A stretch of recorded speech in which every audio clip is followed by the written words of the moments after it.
우리 다 같이 기도하겠습니다. 사랑과 은혜가 풍성하신 하나님 아버지, 이 시간에 주님 앞에 나와 말씀 앞에 섰습니다. 바쁘고 분주한 세상 속에서 잠시 멈춰서서 주님의 임재를 구하며 모든 염려와 걱정을 주님께 내려놓습니다. 저의 마음을 정결하게 하시고 세상적인 생각과 방해로부터 자유롭게 하셔서 오직 주님의 음성만을 듣기를 원합니다. 오늘 허락하신 요한복음 3장 16절부터 21절까지의 말씀 안에 하나님이 세상을 이처럼 사랑하사는 제목으로 우리들에게 깊은 하나님의 뜻을 깨닫게 하시고 그 말씀 통해 제 삶의 방향을 다시금 주님께 맞출 수 있도록 인도하여 주시옵소서. 주님의 말씀에 온전히 순종하며 따를 준비가 되어 있사오니 성령님께서 제 마음과 제 생각을 붙들어 주시고 지혜와 통찰력을 부어 주시기를 바라고 기도하옵나이다. 이 시간에 아버지 하나님 사랑하는 귀한 주님의 백성들 하나님 한 사람 한 사람 기억하여 주시옵시고 말씀을 듣고 예배하는 자, 영상으로 같이 예배하는 자 모든 이들에게 하나님 성령의 충만함으로 은혜로 저들에게 함께하여 주시옵소서. 오늘 이 시간에도 귀한 예물 주님께 드렸습니다. 아버지 앞에 드리는 예물의 거룩함을 지켜주시옵시고 드리는 손길에 하나님 위로와 평안을 지켜주시고 영육간의 강건함을 하나님 지켜주셔서 주 안에 모든 걸 드리고 바치고 하나님과 함께하는 생활에 크신 기뻐함이 넘치게 하여 주시옵소서. 시중의 예배 후에 함께할 줄 믿사옵고 예수님의 이름으로 기도드렸사옵나이다. 아멘. 오늘 본문 말씀은 신약성경 요한복음 3장을 보겠습니다.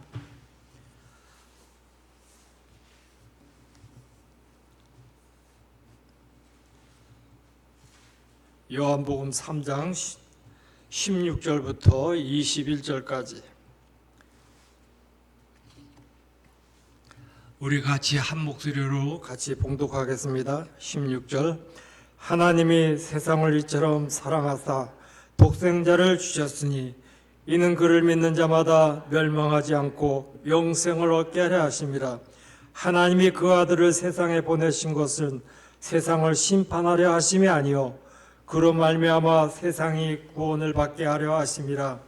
그를 믿는 자는 심판을 받지 아니하실 것이요 믿지 아니하는 자는 하나님의 독생자의 이름을 믿지 아니하므로 벌써 심판을 받을 것이니라.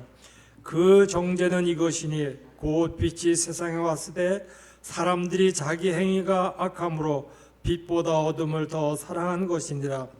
악을 행하는 자마다 빛을 미워하여 빛으로 오지 아니하나니 이는 그 행위가 드러날까 하며 진리를 따르는 자는 빛으로 오나니 이는 그 행위가 하나님 안에서 행함을 것임을 나타내려 함이라 하시니라.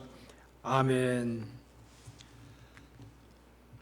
오늘 말씀 제목은 하나님이 세상을 이처럼 사랑하사. 1절부터 15절 말씀을 보면은 한밤에 니고데모라는 사람이 예수님을 찾아와서 예수님과 같이 이야기하는 그런 내용들이 쭉 시작이 있습니다. 오늘 이 니고데모라는 사람은 오늘 말씀에 보면은 유대인으로서 어떤 직책인지 모르지만은 상당히 높은 위치에서 지도자 역할을 하는 유식한 사람으로 오늘 그렇게 1절에 소개를 하고 있습니다. 그런데 이 사람이 예수님을 만나가지고 그 질문하고 대화하는 내용을 그 1절, 2절 쭉 내려가면서 보면은 이 이야기가 어린아이들 상식에 그냥 준하는 그런 믿음의 수준을 오늘 대화하는 모습을 봅니다. 그 이야기하는 중에 보니까는 사람이 거듭나지 아니하면 하나님 나라를 볼 수가 없다. 그렇게 예수님이 이야기를 하니까는 이 니고데모가 하는 말은 그러면 다시 엄마 뱃속에 들어갔다가 다시 태어나는 겁니까? 그렇게 이제 이야기를 하는 그 정도의 이 사회적인 직위는지만은 신앙은 전혀 어린아이 같은 그런 무지한 신앙관을 가지고 있었던 것을 봅니다. 오늘 16절, 21절 그 후미를 보면은 독생자 예수 그리스도를 믿어야 심판을 피할 수 있다고 그렇게 말씀으로 오늘 본문의 마무리를 이렇게 하고 있습니다. 거기에 강하게 또 담고 있는 말은 믿지 않는 자들은 이미 심판을 받았다고 그렇게 이야기를 합니다. 오늘 우리 함께 묵상할 이 말씀은 이 요한복음 3장 16절부터 21절까지 또 찬송가 311장을 보면은 서로 이렇게 내용이 연결되는 그런 의미적인 말씀이 있습니다. 이 본문은 하나님께서는 왜 이 말씀을 우리에게 주셨으며 무엇을 깨닫기를 원하시는가, 그것을 우리가 먼저 생각해 볼 수가 있습니다.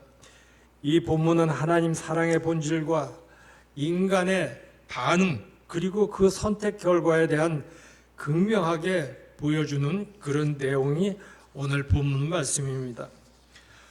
오늘 이 본문 말씀을 통해서 하나님이 우리를 사랑하시고 구원하게 하고 원하고 계심을 가슴 깊이 느끼고 있음을 우리가 알 때 감사하지 않을 수가 없습니다. 우리는 그런 사랑을 받는 하나님의 백성이라는 얘기입니다. 어린아이가 자기 엄마의 또 아버지의 그 사랑을 지극히 받는 모습과 같이 우리는 하나님의 그런 사랑을 온전히 받을 수 있는 그런 하나님의 백성이라는 얘기입니다. 이 말씀이 우리에게 구원의 확신을 주기도 합니다.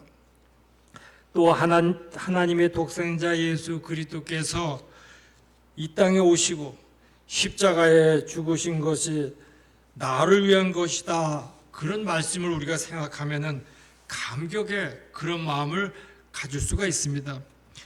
그런데 이 말씀을 읽고 묵상하다 보면은 그 내용 중에 좀 특이한 용어를 우리가 오늘 발견해 볼 수가 있습니다. 바로 세상이라는 그런 단어를 우리가 생각해 봅니다.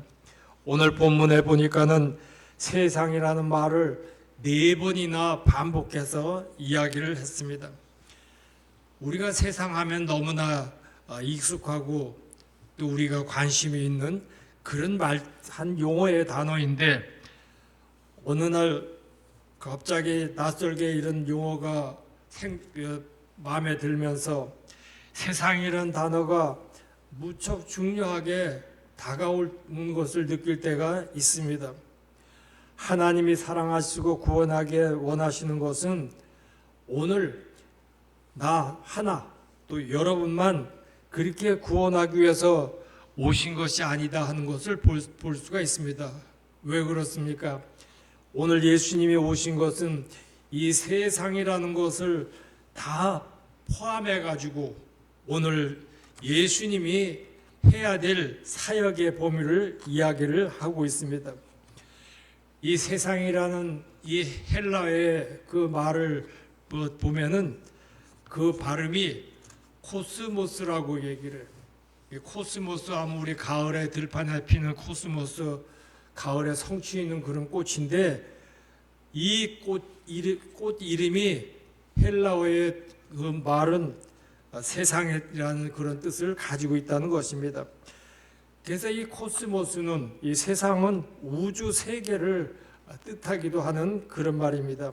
하나님이 사랑하시고 구원하시는 것은 이 세상의 모든 사람들을 다 포함해서 이야기하는 것이라고 우리가 생각해 볼 수가 있습니다.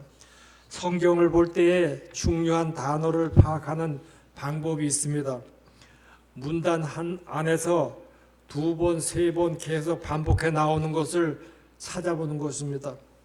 오늘 16절, 17절 그 안에를 이렇게 보면은 가장 많이 나온 말이 오늘 세상이라는 이 용어가 거기 4번씩이나 기록되어 있다는 것입니다.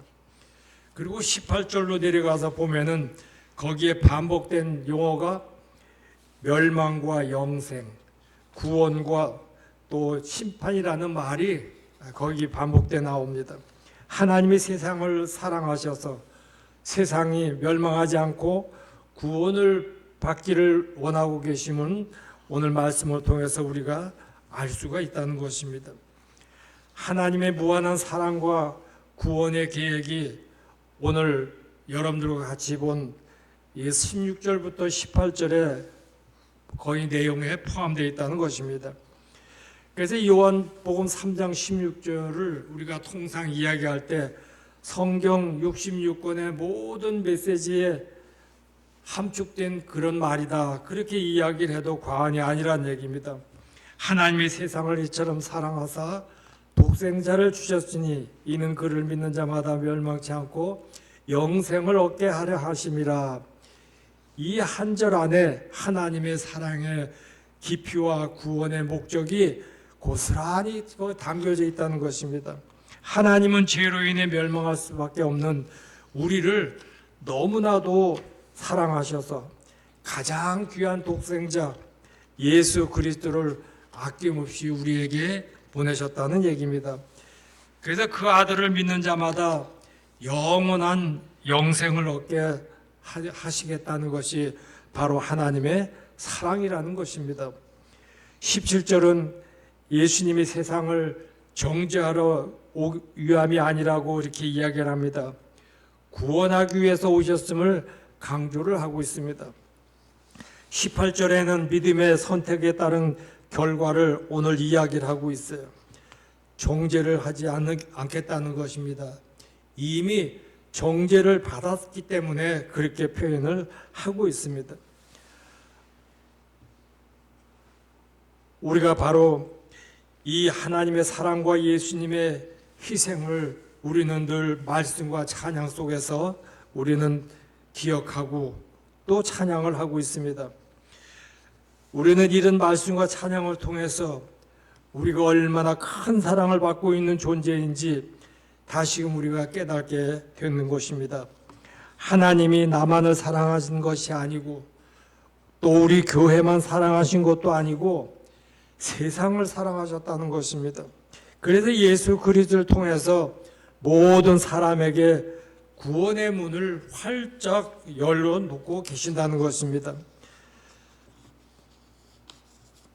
오늘 우리들이 이 요한복음을 볼 때 그 7가지에 대한 그런 그 이야기를 우리가 이렇게 생각하면서 볼 수가 있습니다.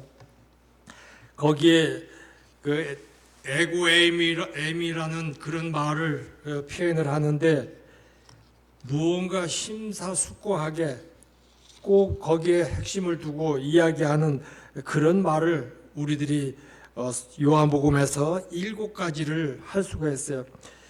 에고엠이라는 것은 나는 무엇이다, 그 말을 성경에서 표현을 하고 있는 것입니다. 그래서 그런 것이 예수님은 그러니까 나는 생명의 떡이다, 또 나는 참 포도나무다, 나는 길이여 진리여 생명이다, 나는 세상의 빛이다, 또 부활이다 생명, 또 나는 선한 목자여 나는 양의 문이다. 이런 7가지의 오늘 나는 이다, 에고에임이라고 하는 이런 자신을 갖다가 확실하게 표현하는 의미를 우리가 말씀을 통해서 알 수가 있습니다. 하나님이 세상을 사랑하셔서 독생자를 주셨다. 믿는 자는 멸망치 않고 영생을 얻기 위함이다. 그렇게 오늘 이야기를 하는 것입니다. 그러면 영생을 얻기 위한 방법은 어떤 것이 있습니까? 예수 그리스도를 믿는 것뿐이란 얘기에 죄인을 구원하기 위한 하나님의 방법입니다. 다른 방법을 준 것이 없다고 성경에서는 이야기를 합니다. 사도행전 4장 12절 말씀을 보니까 다른 이로서는 구원을 받을 수 없나니 천하 사람 중에 구원받을 만한 다른 이름을 우리에게 주신 일이 없음이라 하였더라. 오늘 우리가 구원이라는 것은 예수님 하나님과의 관계 속에서만 반드시 구원의 역사가 일어난다는 얘기입니다. 우리는 이 구절에서 두 가지 의미를 생각해 볼 수 있어요. 하나는 오직 예수밖에 구원할 자가 없다는 것과, 다른 하나는 예수님께서 죽을 수밖에 없다는 우리 인류를 생각하고 있다는 것입니다.